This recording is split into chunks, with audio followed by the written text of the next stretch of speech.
안녕하세요. 동덕여대 교수 강수미입니다. 저는 전공은 미학이고 하고 있는 일은 미술평론인데요.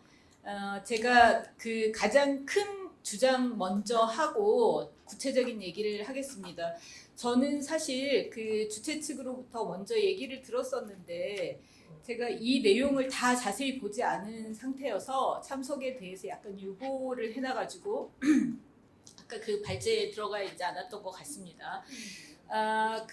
그리고 오늘 굉장히 저는 중요한 자리이고 앞서 발언하신 분들이 많은 얘기들을 하셔서 그 얘기들이 근데 아까 이제 보면 강론이고 이래서 먼저 이 부분을 좀 정리하면서 그리고 이게 우리가 담론 얘기가 아니라 법에 관한 얘기잖아요. 입법에 관한 얘기이기 때문에 그 부분을 먼저 말씀을 드리겠습니다. 미술진흥법이기 때문에 사실 이게 미술시장진흥법이라든가 미술품진흥법이 아니기 때문에 굉장히 포괄적이 돼야 됩니다. 그런데 일단 그 미술진흥법안의 총칙에 보면 목적이 있고 정의가 있습니다. 제2조 정의. 법의 정의란 이 해당 사항이 되는 모든 그 항목들, 인벤토리가 정확하게 기술이 되지 않으면 안 됩니다. 그런데 오늘 굉장히 여러 번 얘기 나온 거에 평론 그리고 학술은 얘기가 안 나왔지만 사실은 뿌리에 있는 게 교육이죠. 학술이죠. 그 다음에 연구 이런 것들이 포괄되는 게 교육과 학술입니다. 그 다음에 이제 세 번째 지금 백동민 대표님도 그 얘기를 살짝 하셨다고 저는 들었는데 미술 저널리즘 문제까지. 그러니까 이 총칙에 보면 제2조의 정의가 14 인벤토리까지 14항목까지 있는데 이 항목이 미술이라고 하는 이 세 개를 총괄하는 정의가 안 돼 있습니다.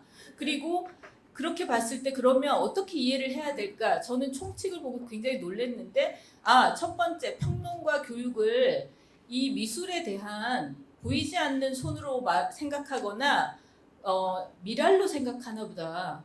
그러니까 뿌리가 되고 양분이 되도록 하는 거긴 하지만 니네는 주체가 아니야. 정의될 수 없어. 라고 생각하는 건가. 니네라고 하는 것도 좀 이상한 표현이었습니다만은 이 분야 자체, 그러니까 미술평론, 학술, 교육, 언론 이게 저는 이 총칙의 제2조 정의에 구체적으로 정의가 돼야 된다고 주장하고 싶습니다. 그게 정의가 돼야지만 이 프레임워크이 미술진흥법이라는 틀거리가 제대로 균형이 잡히고 어느 한 분야가 빠지지 않는 상태로 구성이 될 것이고요.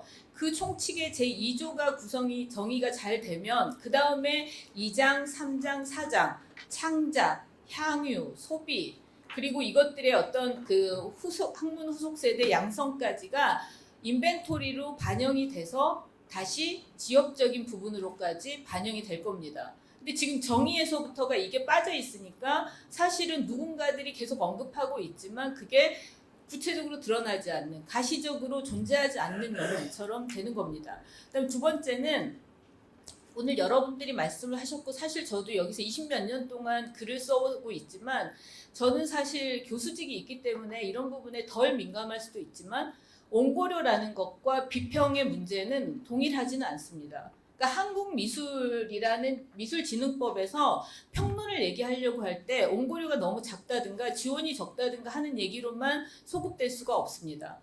미술평론을 어떤 방식으로 이 역할을 하게 할 건가 그리고 미술평론을 대학이 어떤 식으로 교육시키거나 아니면 그것이 구체적으로 전시라든가 그 작품들이 향유되는 지점들로 활동하게 할 건가라는 이해를 해야 되는 겁니다. 근데 그런 부분들이 지금 없습니다. 그리고 넓은 의미에서 미술업이라고 정의를 여기 미술업계 제도화 및 공정한 시장 질서라고 페이지 14페이지에 돼 있는데요.